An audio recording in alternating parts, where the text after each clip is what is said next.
lebih lengkap soal sikap PDI Perjuangan yang protes karena kantornya di Solo, Jawa Tengah didatangi oleh petugas kepolisian. Kami diskusikan dengan para narasumber. Sudah bergabung di studio untuk saat ini juru bicara dari tim pemenangan nasional Ganjar Mahfud, Ciko Hakim. Bang Ciko, apa kabar? Baik. Terima kasih sudah bergabung, dan lewat sambungan dalam jaringan juga sudah bergabung saat ini Ketua Prabowo Mania Emmanuel Ebenezer dan juga dosen ilmu politik dari Universitas Paramadina Ahmad Khairul Umam. Mas Umam, Bang Noel, selamat sore. Selamat sore, Mas. Terima kasih semuanya sudah bergabung bersama kami. Saya ke Bang Ciko dulu nih. PDI Perjuangan menilai ada bentuk intimidasi dari datangnya polisi ke kantor DPC di Solo, Jawa Tengah. Kenapa? Apa bentuk intimidasi yang sebetulnya dirasakan oleh PDI Perjuangan dari tindakan polisi itu? Begini ya, kami melihat ini adalah rentetan kejadian yang terjadi. Sebelum ini ada intimidasi terhadap Ketua BEM mahasiswa UI, ya. Ketika dia ingin menggelar aksi, ditelepon, sampai gurunya ditelepon, orang tuanya ditelepon, dan lain-lain. Nah, sekarang ada patroli tanda kutip yang 3-4 orang polisi berdiri di sekitar kantor, ya kan. Saya melihat tadi agak memotret motor-motor yang datang dan lain-lain. Nah, ini hal yang tidak pernah terjadi sebelumnya. Makanya kami menganggap ini adalah sesuatu yang baru, dan kita melihat eskalasi dari situasi politik sekarang, ya kan, putusan MK, protes PDIP terhadap putusan MK dan lain-lain, dan kita lihat majunya calon wakil presiden yang kebetulan adalah anak dari presiden gitu. Nah, ini kita melihat rentetan ini sebagai sesuatu yang baru, dan wajar kalau kita mencurigai bahwa ini adalah bagian dari intervensi atau intimidasi dari kekuasaan. Sekalipun sudah ada klarifikasi dari polisi bahwa itu patroli biasa sebetulnya. Ya nggak apa-apa, silahkan mengklarifikasi, dan harapan kami ya kalau memang apa yang dilakukan akan terus kami anggap sebagai intimidasi, ya stoplah lakukan hal-hal yang akan dicurigai sebagai intimidasi, itu aja. Oke. Kalau menurut Anda, Bang Noel, polisi datang ke kantor parpol itu hal yang biasakah atau ada perspektif lain? Itu hal biasa. Polisi itu punya kewajiban menjaga demokrasi. Pak Prabowo itu rumahnya itu tiap hari samperin polisi. Itu tingkat Pak Prabowo sebagai calon presiden. Ini masa baru tingkat DPC aja langsung kemudian dibikin narasi ada semacam intimidasi dan intervensi. Jangan dong. Ingat, polisi sekarang ini bukan seperti era Orde Baru. Apalagi pimpinannya Kapolri Sigit Listio. Gak mungkin hal itu terjadi. Saya yakinkan 1000%, bahkan 1.000.000%, polisi sekarang itu bukan seperti polisi Orde Baru. Karena dirasakan bahwa ada hal yang baru, kenapa polisi datang sementara tidak ada kegiatan apapun di kantor DPC? Persoalannya gini pertanyaannya, wajar atau tidak polisi datang? Sedangkan kemarinnya berapa kali itu rumah saya juga ditemuin polisi. Dia kan ini ngejaga tokoh-tokoh. Dianggap perlu diefek itu adalah tokoh. Boleh dong datengin, ditemuin, gitu loh. Kemudian mau bersilaturahmi karena dianggap tokoh. Apalagi dengan situasi hari ini, menghadapi konsentrasi demokrasi yang semakin dekat, ya kewajiban polisi datangin semua tokoh-tokoh ini agar apa? Ada namanya silaturahmi, jangan sampai ada kesalahpahaman. Ini baru didatangin begitu aja, ini sudah bikin narasi seakan-akan diintimidasi. Itu kan bahaya juga. Akhirnya apa? Demokrasi kita ke depan hanya dibangun narasi-narasi ketakutan. Saya katakan sekali lagi, 1.000.000% apa yang dilakukan polisi itu bagian tugas mereka sebagai pelayan masyarakat. Dia harus menjaga kondusivitas dan keamanan masyarakat. Dan saya yakin sekali Pak Rudi FX itu adalah sebagai tokoh. Dan polisi menganggapnya sebagai tokoh politik yang harus dihormatin. Itu saya yakin sekali. Oke. Mau ditanggapi soal tadi, ada ketakutan tampaknya. Itu gimana meresponnya? Nah, saya ingin mengutip apa yang dikatakan saudara saya Noel. Apa yang dikatakan tadi mengatakan adalah ini bukan masa Orde Baru. Nah, itu dia yang sekarang kita rasakan. Ada rentetan-rentetan kejadian di Republik ini yang kita harus akui bahwa ini kok seperti kembali ke masa Orde Baru, ya kan? Pada politik dinasti, ada keputusan MK yang diambil untuk seseorang yang kebetulan pamannya adalah ketua MK, dan kemarin ketua MK ini terbukti ada pelanggaran dalam unsur konflik kepentingan sehingga dicopot jadi ketua MK. Jadi rentetan-rentetan ini tidak salah kalau masyarakat atau kami Gini, di PDI kalau setiap Perjuangan ada masalah menganggap selalu hal ini dianggap itu sebagai menjadi persoalan politik. intimidasi dan ini Ciko, kembali tidak ke arah baik ke buat Orde Baru. demokrasi, Ciko. Jadi Gini ini dong, ini harus kan dibangun indikasi. narasi Ini baru gini. indikasi. Kalau kita curiga nggak apa-apa dong. Kok rakyat Ya, curiga aja boleh, nggak boleh? tapi Nah ini jangan udah sampai Orde itu Baru jadikan banget. basis Kalau narasi curiga aja kita nggak menakutkan. boleh ya. Seakan-akan ada Ini sebuah udah negara iya yang nggak bisa Bang Ciko. kejahatan terhadap proses Silakan, demokrasi. Bang Noel. Enggak, demokrasi kita ini kan sudah bagus, tertata Oh dengan enggak dong, baik. ada Ayo kemunduran, dong, ada bangun kejadian narasi yang baik dong. luar Agar biasa dapat baru-baru demokrasi ini. itu Baru berkualitas. kemarin ada putusan Tidak menakut-nakutkan lagi. Majelis Saya Kehormatan khawatir Mahkamah kalau Konstitusi terus narasi-narasi di mana ini hakim dibangun konstitusinya terus, yakinnya bersalah apa? dan sampai dicopot dari Semua orang jabatannya. serba Oke, salah Bang Ciko, ini kan tahan dulu, udah Bang Noel. nggak bisa dong. Oke, Bang Noel, Betul. silakan. Gimana Anda menanggapi Gini itu? dong, jangan terus dibangun narasi-narasi yang menakutkan itu. Kita mau ngebangun narasi ke depan itu, politiknya itu riang gembira. Saya yakin 1.000.000%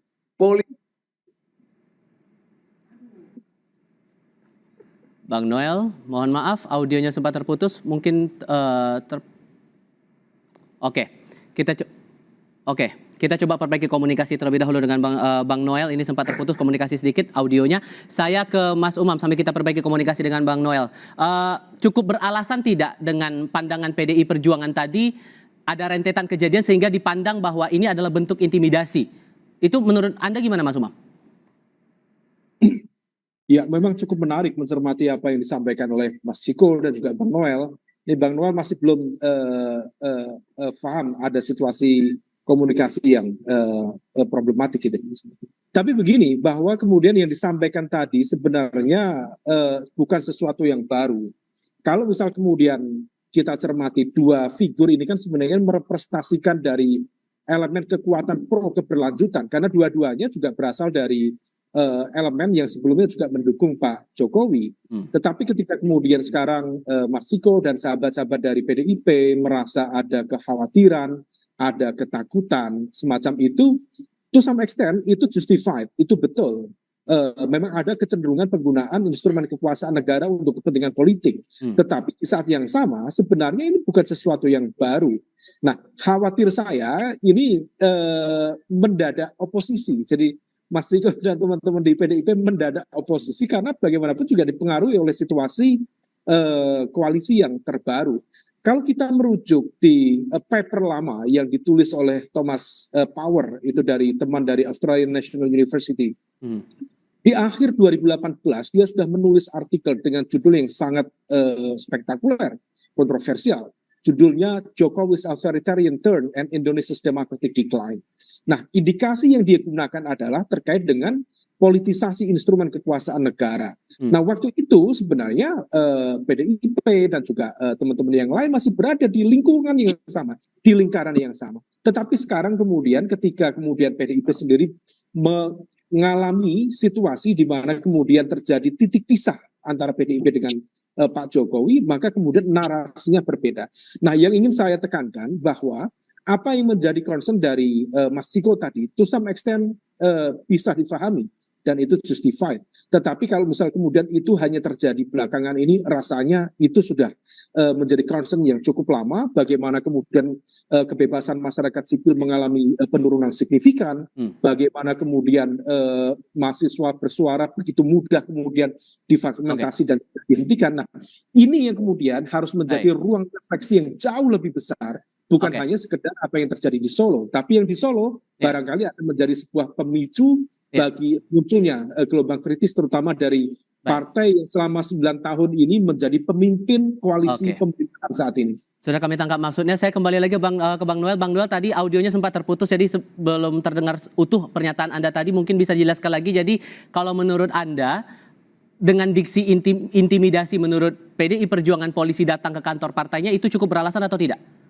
Sangat tidak beralasan. Alasannya apa? Gini, argumentasinya itu yang jelas membangun narasi ketakutan. Kita mau ke depan itu ada narasi-narasi yang gembira. Dan ingat, polisi itu dia sebagai pengayom masyarakat. Kedua, 1.000.000% saya tidak yakin bahwa ada intimidasi. Kedua, Rudy Efek itu dianggap tetap sebagai tokoh politik. Dia sebagai anak bangsa yang harus tetap didatengin, disilaturahmiin. Karena biar gimana kan polisi tahu tokoh-tokoh yang layak untuk didatengin. tokoh-tokoh yang harus tetap dijaga, jangan sampai ada terkait masalah-masalah yang lain. Dia harus dijaga tokoh-tokoh kayak begitu. Karena kenapa? Biar gimana pun Rudi FX di mata kepolisian itu adalah tokoh yang harus didatangi dan silaturahmikan. Karena gimana pun Rudi FX kan tokoh yang punya pengaruh luar biasa. Gak mungkin sekelas kepolisian membangun coba mengintimidasi sekelas Rudi FX, gak mungkin. Ini eranya bukan lagi era Orde Baru. Semua itu didatengin, beda pandangan ditakutin. Makanya tadi saya kaget juga narasinya Ciko ini. Ada peristiwa A, B, C, D, F, G, lantas disimpulkan nih ada semacam sebuah intimidasi. Tidak yakin saya itu terjadi. Dan saya juga akan marah ketika itu terjadi. Dan 100% tidak mungkin polisi melakukan hal itu. Nggak mungkin tuh menurut Aku izin ya. Gimana Bang? Aku izin boleh ya. Tunggu dulu sebentar Bang, kita mau dengarkan dulu tanggapan Bang Ciko dulu merespon tadi pernyataannya Bang Noel. Nggak mungkin katanya. Kalau untuk Noel jawaban saya adalah gini, tidak akan ada asap kalau tidak ada api, ya kan? Ini narasi itu bisa dibangun kalau ada kejadian-kejadian yang bisa mercikan api-api narasi tersebut. Nah itulah yang tadi saya sudah sampaikan. Saya tidak ingin mengulang apa yang sudah saya sampaikan, karena sebenarnya sudah saya sampaikan tadi. Tapi saya juga ingin mengutip apa yang dikatakan Mas Umam. Mas Umam bahkan lebih menegaskan lagi bahwa ini bukan baru terjadi sekarang. Mungkin kami PDI Perjuangan atau saya sendiri sebagai yang dari dulu adalah tadinya pendukung Pak Jokowi, ya tidak pernah merasakan itu secara langsung. Tapi tadi ditegaskan oleh Mas Umam bahwa hal seperti ini sudah terjadi sebelum ini dan bukan hal yang baru. Nah ini hal yang baru untuk PDI Perjuangan, makanya kita merasakan sesuatu yang baru nih, ada sensasi-sensasi baru karena ada kejadian-kejadian baru dan kita akhirnya merasa kita curiga boleh bos, kalau sampai curiga aja nggak boleh, ini orde baru banget dong. Kalau protes nggak boleh, orde baru banget. Kita curiga, habis curiga kita protes, kita sampaikan ya kan, terus udah dibantah sampai istana membantah, wah luar biasa. Gimana tuh Bang Noel? Mudah-mudahan tidak terulang lagi lah. Iya gini. Ya kan? Nggak, kan udah berkali-kali dalam pidato presiden, jangan coba-coba intervensi. Artinya apa? Apa yang disampaikan presiden itu dianggap polisi perintah. Artinya semua para tokoh-tokoh ini harus tetap dijaga. Nggak boleh ada yang disakiti. Nggak boleh ada yang intimidasi. Masa datang aja nemuin atau datangin ke tempatnya. Walaupun akhir-akhir ini agak sulit menerjemahkan apa kata presiden, karena kadang-kadang kata-kata dan perbuatannya tidak satu nih bos. Jadi saya rasa polisi juga menerka-nerka. Ya enggak lah. Nah makanya gini. Ini artinya apa ya? Yang ini harus kebalikannya atau gimana nih? Ya, gitu. Kalau udah timbul resistensi begitu, akhirnya apa? Orang mampu menerjemahkan apapun semaunya. Setiap orang datang, wah intimidasi. Datang B, wah ada intervensi. Akhirnya ya timbulnya ketakutan-ketakutan terus. Nanti jangan-jangan polisi nggak mau datang lagi tuh ke rumah Rudi tuh. Cuma pengen silaturahmi aja nggak boleh. Kan banyak anggota-anggota kepolisian tuh kan tahu para tokoh-tokohnya. Oh ini tokoh ini yuk kita datengin, temuin, salah rupanya. Saya kasih kesempatan ke Mas Umam merespon ini karena sudah ada. Sebentar dulu, tahan dulu Bang. Bang Noel, sebentar dulu. Kita masih ada diskusi nih, masih melanjutkan sebentar. Saya kasih kesempatan Mas Umam dulu. Mas Umam, Anda melihat tadi kan sudah ada respon juga dari Presiden Joko Widodo masalah posisi netralitas itu tadi, tapi kan ternyata ada intimidasi yang disebut oleh PDI Perjuangan dengan datangnya polisi ke kantor itu. Anda merasa bahwa posisi pemerintah ini sudah tegas atau belum? Iya, tegas atau tidak, saya pikir itu dibutuhkan pengujian ya. Kalau misal kemudian memang satu kata dan perbuatan seperti yang disampaikan oleh Mas Ciko tadi, maka harus konsisten di level itu. Nah di dalam konteks politik memang besar kemungkinan Pak Jokowi tidak akan menyampaikan sebuah statement secara terbuka untuk mendukung satu capres-cawapres tertentu, tetapi bagaimanapun juga seperti yang disampaikan oleh Pak Kunchoro Ningrat, kemudian Pak Benedict Anderson, bahwa Japanese leadership style itu penuh dengan simbol. Jadi Pak Jokowi tidak perlu menyampaikan sebuah statement, cukup dengan senyum, cukup dengan kerlingan mata, itu elemen-elemen kekuatan di sekitarnya akan bisa memahami sebenarnya kemana arah preferensi politik dari Pak Jokowi. Nah, di level ini barangkali memang harus kita clearkan dulu. Tentu kita tidak bisa secara serta-merta kemudian suudon kepada teman-teman di kepolisian. Karena barangkali kalau misal memang itu melakukan kerja-kerja intelijen, harusnya kalau misal memang betul melakukan kerja-kerja intelijen dalam konteks upaya penggalangan informasi, kemudian laporan pandangan mata di lapangan, saya pikir harusnya tidak menggunakan seragam resmi kepolisian, tetapi menggunakan seragam intel. Nah, oleh karena itu kita dudukkan dulu, jangan kemudian langsung masuk dalam konteks persepsi yang barangkali bisa misleading. Tetapi bahwa kekhawatiran itu adalah sebuah kekhawatiran yang bisa difahami, karena yang dirasakan, yang disampaikan oleh PDIP itu selama ini disampaikan oleh kekuatan masyarakat sipil. Bagaimana kemudian para aktivis, WhatsApp-nya kena blackmail, kemudian mereka dapat intervensi telepon dari berbagai nomor di luar negeri. Itu bukan sesuatu yang baru. Dan ini harus menjadi wake up call bagi kita semua, agar instrumen kekuasaan negara tidak menjadi alat politik dan kekuasaan menuju pilpres.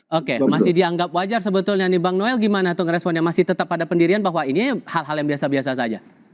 Ya, ini kan sekali lagi tadi saya sampaikan, ini kan hal biasa. Kedua, ini kan mendekati politik yang semakin mendekati ini, tinggal 90 sekian hari ini, ya polisi kan punya kewajiban untuk menjaga ya namanya keamanan, kondusivitas, gitu loh. Masa polisi begitu nggak boleh, lalu mau siapa lagi kita andalkan? Satgas partai. Ya nggak mungkin mereka mampu, mereka bukan orang yang terlatih. Ya hari ini yang terlatih dan punya legitimasi oleh negara dan bayar pajak kepolisian. Ya biarin aja Pak polisi itu mau di mana, kadang-kadang juga ada di tengah jalan polisi. Kalau gitu bilangnya itu ada polisi di tengah jalan neror kita, itu ada polisi lalu lintas di mana-mana. Di depan tempat kita aja nih, markas kita ini, itu banyak sekali polisi. Lantas kita langsung terjemahkan, wah ini polisi udah melakukan teror terhadap kita.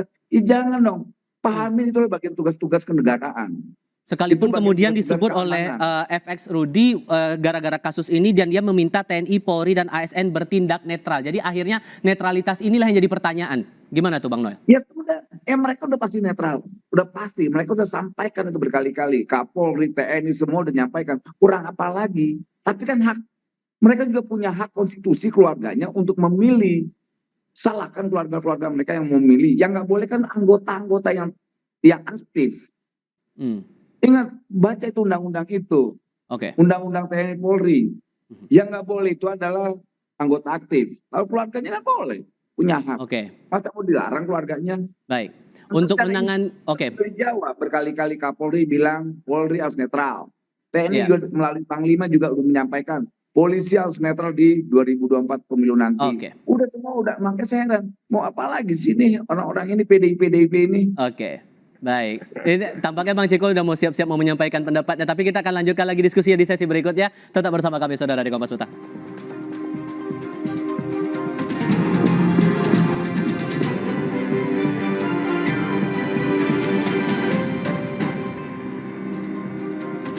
Gara-gara kasus polisi datang ke kantor DPC PDI Perjuangan di Solo, akhirnya FX Rudy menyampaikan dan meminta TNI, Polri, dan ASN bertindak netral.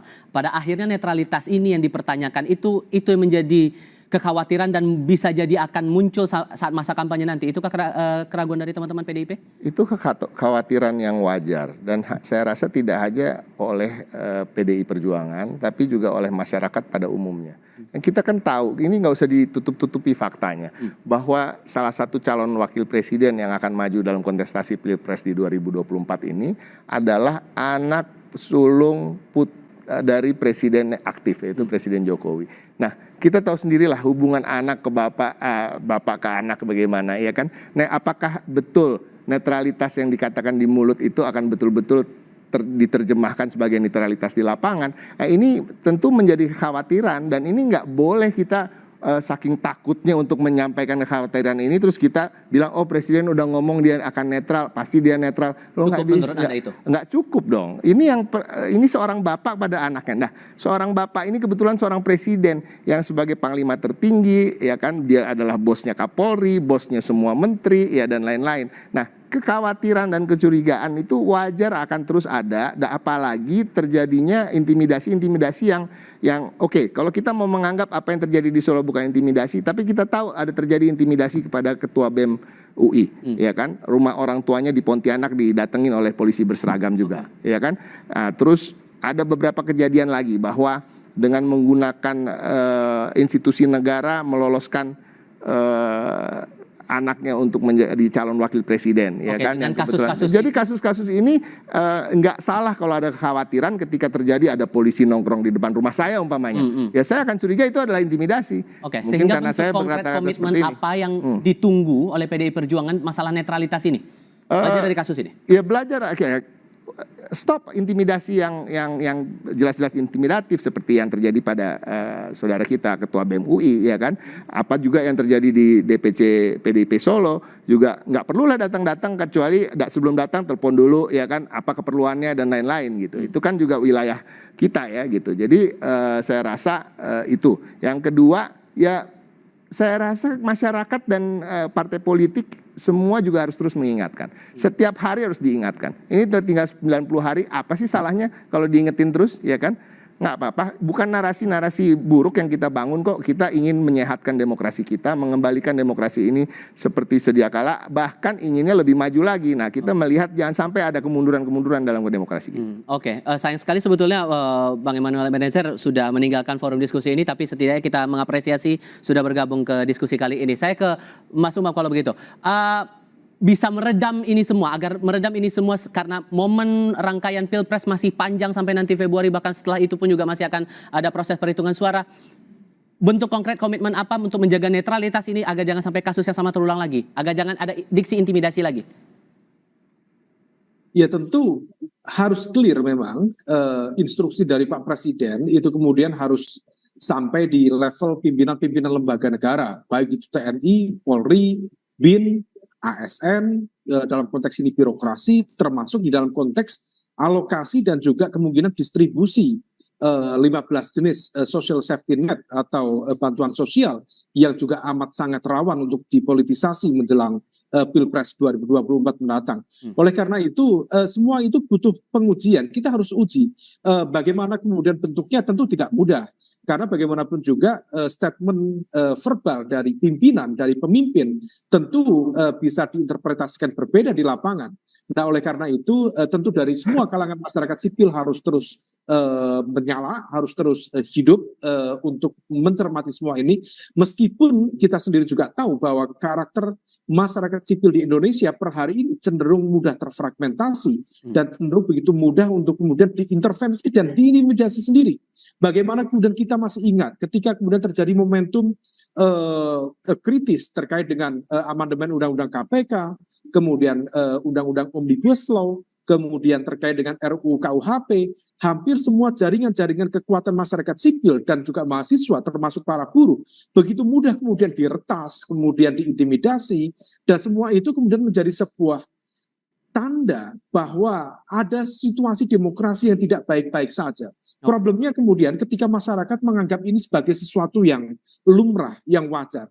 Nah, oleh karena itu ini semua harus menjadi concern dari semua pihak, termasuk juga per hari ini agak unik ya, saya mencermati sikap dari teman-teman PDIP dalam konteks ini dengan Mas Ciko. Pak Jokowi apakah masih di take account? Apakah masih dihitung sebagai petugas partai PDIP atau tidak?